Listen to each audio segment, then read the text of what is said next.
بما تعملون خبير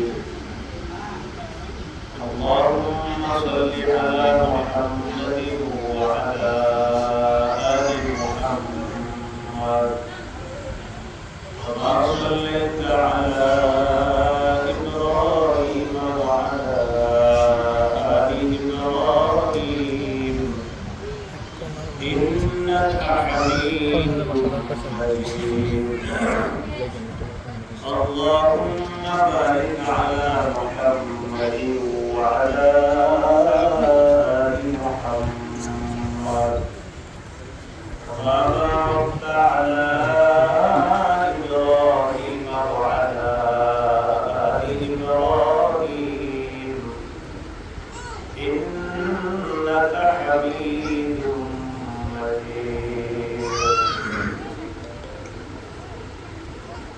اللهم إني أعوذ بك من شر لساني ومن شر سمعي ومن شر بصري ومن شر مني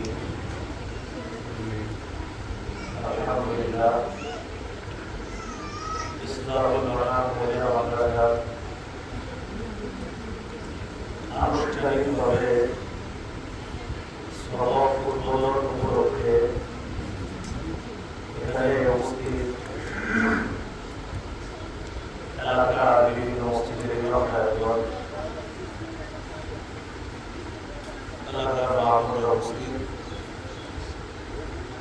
আল্লাহ তাআলার দরবারে শুকরিয়া আদায় করছি। আল্লাহ আমাদেরকে এখানে উপস্থিত হওয়ার তৌফিক দান করেছেন, আলহামদুলিল্লাহ।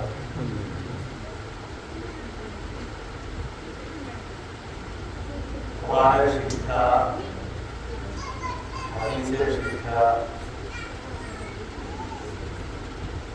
এটা হলো পৃথিবীর সবচেয়ে শ্রেষ্ঠ শিক্ষা। যে শিক্ষার উপকার দুনিয়াতেও আছে, আখিরাতেও শিক্ষার উপকারিতা আছে। এই শিক্ষায় যারা শিক্ষিত হবে, আল্লাহ তাআলা তাদের ব্যাপারে বলেন ويرفع الله الذين آمنوا منكم والذين أوتوا العلم درجات। তোমাদের মধ্যে যারা ঈমানদার তাদের মর্যাদা আল্লাহ বাড়ায় দেন, বিশেষ করে যাদেরকে ইলম দান করা হয়েছে, কোরআন হাদিসের বিদ্যা যাদেরকে দান করা হয়েছে তাদের মর্যাদা আল্লাহ বাড়ায় দেন। এজন্য কোরআন হাদিসের বিদ্যা, এই বিদ্যা যাদের মধ্যে আছে তাদের মর্যাদা আল্লাহ তাআলা বৃদ্ধি করে দেবেন। বিদ্যা অর্জনের জন্য সবরের প্রয়োজন, ধৈর্যের প্রয়োজন। মুসা আলাইহিস সালাম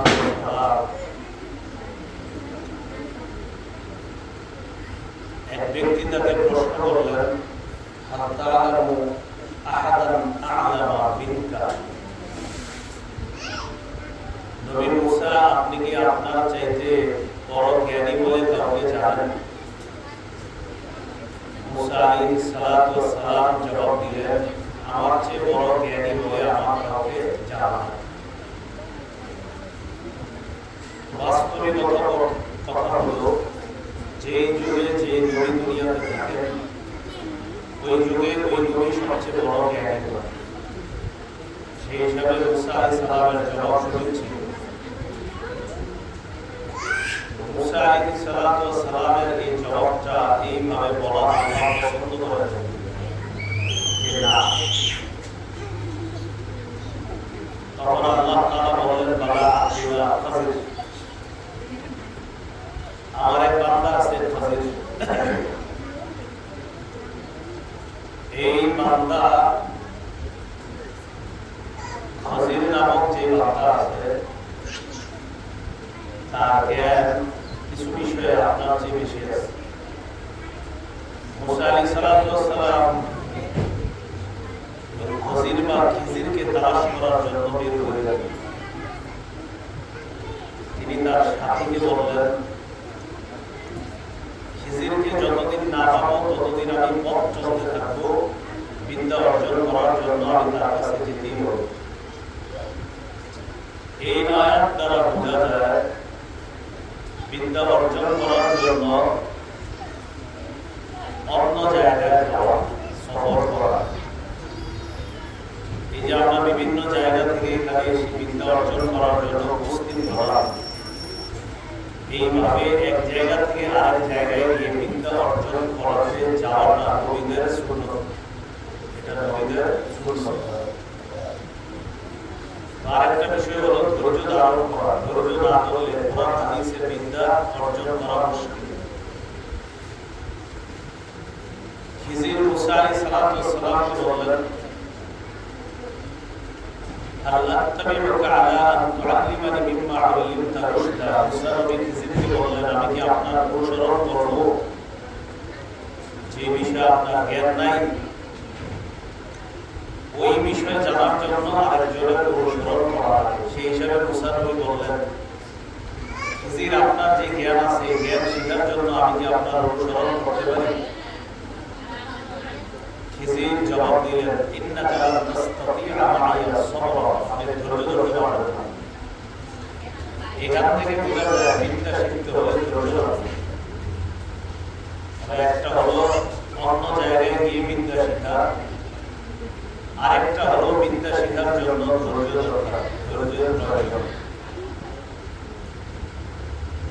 বিদ্যা শেখার জন্য গুরুত্বপূর্ণ আরেকটা বিষয় হলো উস্তাদের কাছে বিদ্যা শেখা।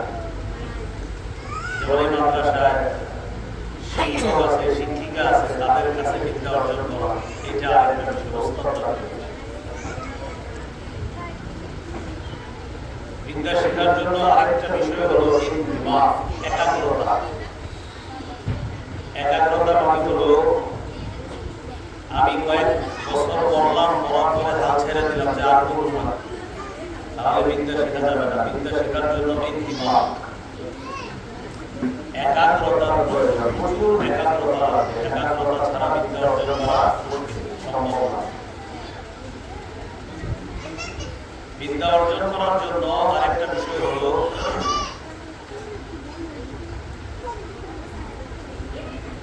আমি যথেষ্ট শিখে ফেলেছি এরকম কোন ধোঁকা ভিতরে আনা যাবে না।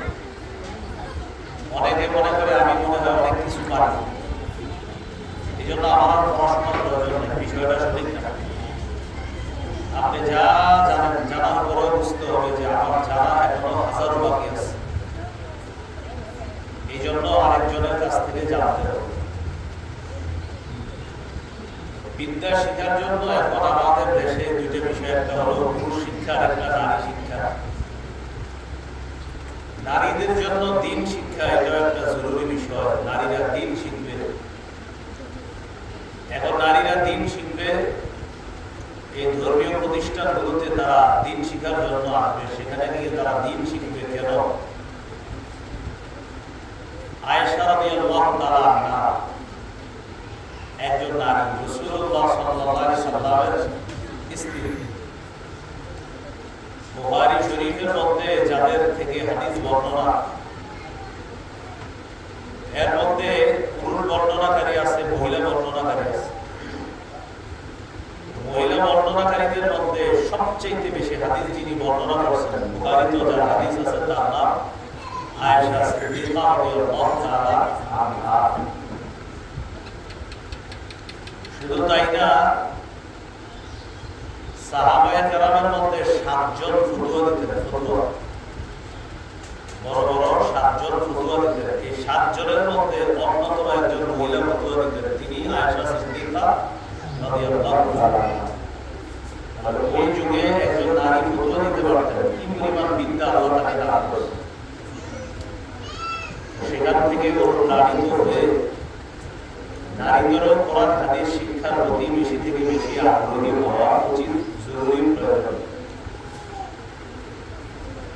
নারীদের অনেক বিষয় আছে, যেমন বিবাহ সংক্রান্ত বিষয়, তালাকের বিষয়, এবং আরো প্রয়োজনীয় মাসলা মাসাইল আছে যেগুলো সরাসরি কোরআনেও আছে, হাদিসেও আছে। কোরআন হাদিসের পাশাপাশি বিভিন্ন মাসালার কিতাব পড়ানো হয় মাদ্রাসায়, এইগুলোতে বিস্তারিতভাবে লেখা আছে। এই জন্য নারীদের এই শিক্ষাগুলো জরুরি। নারীদের শিক্ষায় শিক্ষিত হওয়া আরো বেশি জরুরি এই কারণে আমাদের সমাজে অনেক কুসংস্কার আছে। এই কুসংস্কার গুলা যাদের মধ্যে সবচেয়ে বেশি পাওয়া যায় নারী সমাজ। জানে না, ছোটবেলা থেকে জানছে একটা কুসংস্কার, ভাবছে এটাই জরুরি। এখন এই কুসংস্কার, এটা যে কুসংস্কার, এটা জানবে কিভাবে? দ্বীনি শিক্ষার মাধ্যমে। যেমন আমরা ছোটবেলা থেকে মহিলাদের থেকে শুনছিলাম, ঘরের চালে যদি বৈশা কাকা করে তাহলে কোনো বিপদ। এই বিশ্বাস তো আমার হয়ে গেছিল ছোটবেলায়, শুনছি মহিলাদের থেকে, ঘরের কোনায় কাকা করে না জানি কোনো বিপদ হয়েছিল। যখন পড়াশোনা করলাম তখন বুঝতে পারলাম টোটাল বিষয়টা কুসংস্কার। হাদিসের মধ্যে স্পষ্ট আছে, লা আমাতা ওয়ালা সাফা ফিল ইসলাম। কুসংস্কার, বিভিন্ন রীতিনীতিতে বিশ্বাস, ইসলাম বহির্ভূত বিভিন্ন কৃষ্টি কালচারে বিশ্বাস করা, নবী বলেন এগুলো ইসলামের মধ্যে নাই। আরেক জায়গায় বলছে কুফর, বলছে এক জায়গায় বলছে শিরিক, আরেক জায়গায় বলছে কুফর। এমন অনেক অন্ধবিশ্বাস আছে যেগুলো আমরা ভাবি যেগুলো মনে হয় সঠিক। ঘর থেকে বের হওয়ার সময় মাথাটা যদি ঘরের দরজায় লাগে তখন বলে গিয়ে শুরুতেই ধাক্কা, পরে যে সারাদিন কিভাবে আল্লাহ যাবে, এটা একটা কুসংস্কার। এই কুসংস্কার গুলা বিশেষ করে ঘরের মধ্যে থাকে, এগুলো থেকে বাঁচতে হবে। বাচ্চাদের কপালের মধ্যে কালো টিপতে যেন নজর যেন না লাগে,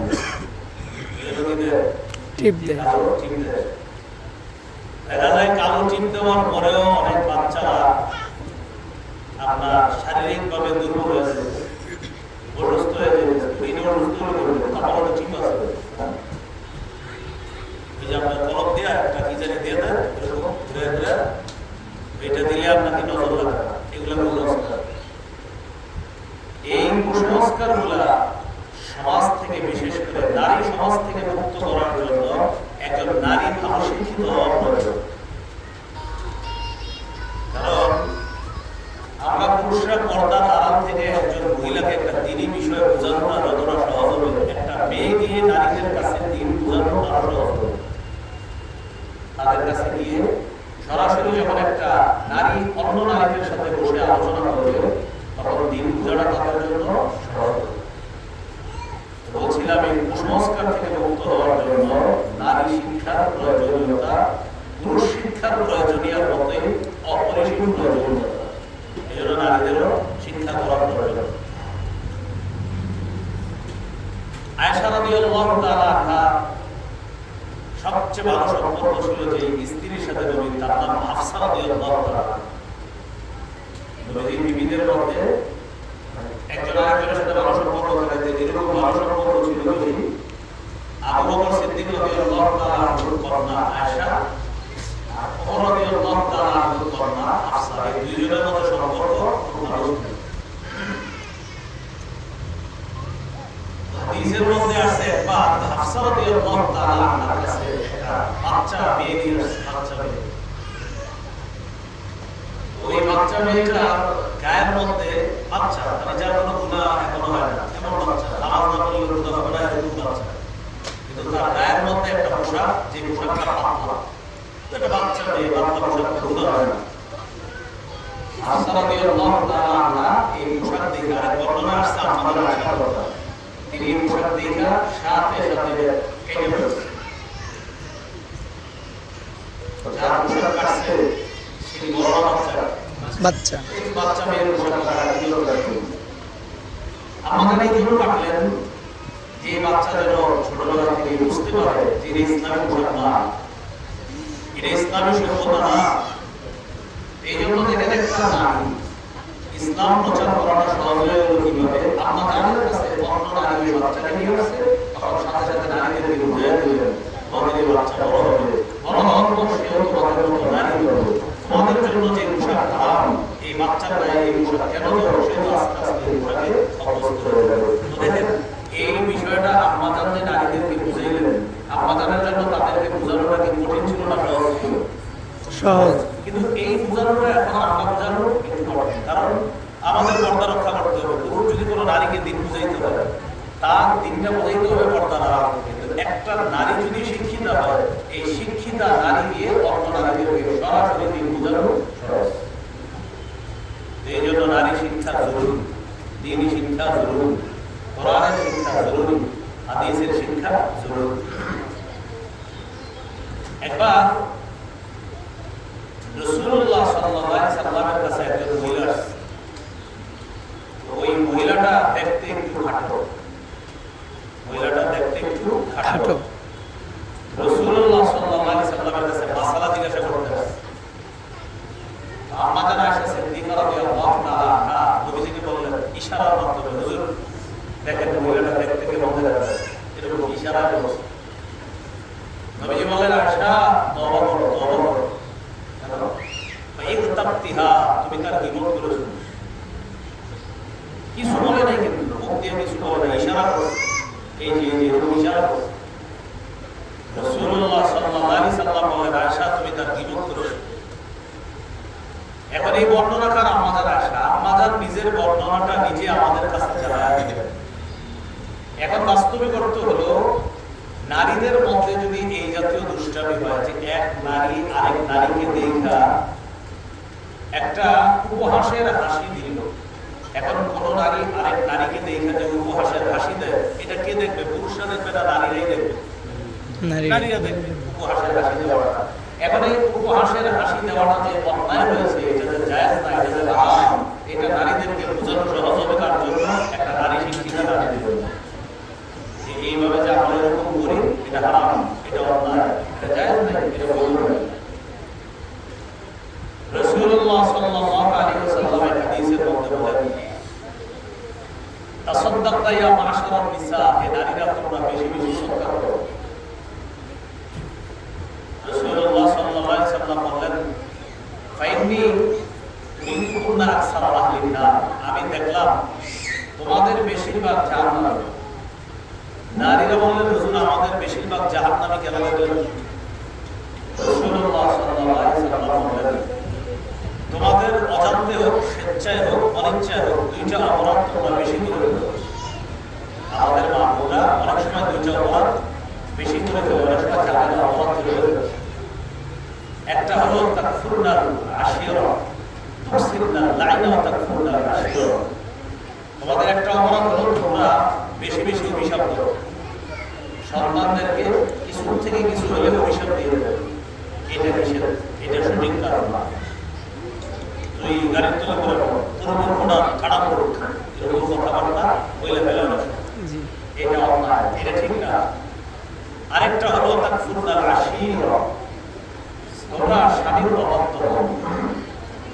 তো এই অপরাধগুলা নারীদের দ্বারা বেশি হয়ে যায়। দুইটা অপরাধ, অভিশাপ দেয় বেশি বেশি, আরেকটা হলো স্বামীর অবাধ্য হওয়া।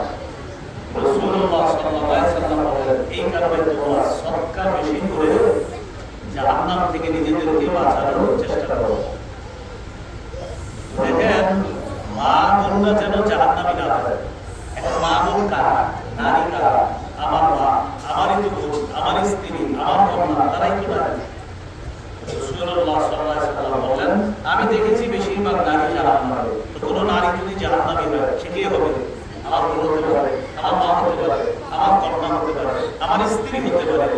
নারীদেরকে এই দিনটা বোঝানো যেন সহজ হয়ে যায়, এই জন্য একাডেমিক মেয়েদের যে শিক্ষা, এখান থেকে একটা মেয়ে নামে মাত্র শিক্ষায় শিক্ষিত হবে এমন না, বাস্তবিক ভালোভাবে পড়াশোনা করে এই জায়গার তার সুশিক্ষাটা অন্য নারীদের মাঝে প্রচার করার জন্য একটা মেয়ের দিনী শিক্ষা জরুরি। ঠিক, একটা মেয়ের দিনী শিক্ষা জরুরি। কেন? তাদের মাঝে কথা বলে একটা মেয়ে ভালোভাবে প্রচার করতে পারে। অনেকে এই যুগে আবার নিয়োগ করে মেয়েরে পড়ায় মাদ্রাসায়, এই নিয়োগে তোমরা অনেকভাবে করুক, ভালো একটা ছেলে থেকে বিয়ে দিয়ে দিবে, সেই জন্য পড়ায় না। শুধু এই নিয়োগ না, একটা মেয়ের এই নিয়োগে পড়ানো, ওর মাধ্যমে যেন আমাদের পুরো পরিবারের নারীরা সঠিক হয়ে যাবে। কোন বংশের একটা মেয়ে এই নিয়োগে মাদ্রাসায় পড়া, আমার মাধ্যমে যেন আমার সম্পর্কের যত মেয়ে আছে আমার আত্মীয় স্বজনরা তারা যেন আমার কাছ থেকে দিন শিখতে পারে, এই শিক্ষায় একটা মেয়ে শিক্ষিত হবে। মাদ্রাসায় পড়াশোনা করবে এই নিয়ম। এই জন্য নারী শিক্ষা এটাও জরুরি, এটাও প্রয়োজন। নারীদের দিনই শিক্ষা এটা জরুরি। দিনই শিক্ষার একটা বিষয় হলো গুনাহ না করা, হারাম থেকে বাঁচা। গুনাহ মোটেই করা যাবে না, গুনাহ করা যাবে না, হারাম থেকে বাঁচা। সূরা আনামের 151 নম্বর আয়াতে আছে, ওয়ালা তাকরাবুল ফাওয়াহিশা মা যাহারা মিনহা ওয়া মা বাতান। তোমরা প্রকাশ্য অশ্লীলতার কাছে যেও না, গোপন অশ্লীলতার কাছে তোমরা যেও না। আল্লাহ তাআলা এই আয়াতে বললেন প্রকাশ্য অশ্লীলতা নিষেধ, গোপন অশ্লীলতা নিষেধ, দুইটাই নিষেধ। এখন এখানে যে মাহফিলটা উপস্থিত হয়েছে একটু চিন্তা করে দেখবেন, একটা নারী স্বাভাবিকভাবে সবার সামনে গুনাহ করাটা মুশকিল, বিশেষ করে পর্দানিশীন কোনো নারী সবার সামনে কিন্তু গুনাহ করবে না। এখন তার জন্য গোপন গুনাহ করার কিন্তু অপশন আছে। সে গোপন গুনাহ যদি করে কেউ তাকে ধরতে পারবে না। আল্লাহ তাআলা বলছেন প্রকাশ্য গুনাহ নিষেধ, গোপন গুনাহ নিষেধ। কিন্তু এমন হতে পারে প্রত্যেকে, এটা নারী না শুধু পুরুষরাও, হাজার হাজার নারী পুরুষ এমন আছে যারা প্রকাশ্যে কারো সামনে গুনাহ না করলেও পর্দার আড়ালে তারা ভয়ঙ্কর গুনাহের মধ্যে লিপ্ত হয়ে যায়। বিশেষ করে ইলেকট্রনিক মিডিয়া, মোবাইলের মাধ্যমে ভয়ঙ্কর ভয়ঙ্কর অপরাধের মধ্যে কি পুরুষ বলেন কি নারী বলেন সবাই লিপ্ত হয়ে যাচ্ছে, যার কারণে পরবর্তী প্রজন্ম বিপদের মধ্যে ফেলে দিচ্ছে।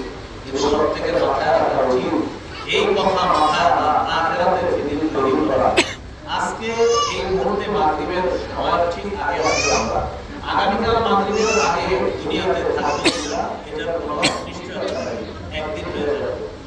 এই একদিন আগামীকাল আমি যদি মারা যাই, আমার কবরে আমার আত্মীয় স্বজন আমাকে রেখে চলে আসবে, কবরে আমার আমল যাবে, আর কিচ্ছু যাবে না। তিনটা জিনিস যাবে, দুইটা চলে আসবে, একটা থেকে যাবে, মাল যাবে, সম্পদ যাবে, আমল যাবে। মাল চলে আসবে, পরিবার চলে আসবে, আমল থেকে যাবে। এই জন্য আমাদের প্রত্যেকের কর্তব্য উচিত এই কথা জানা বোঝা যে আমি আখিরাতের জন্য কি সঞ্চয় করলাম, কি পুঁজি তৈরি করলাম।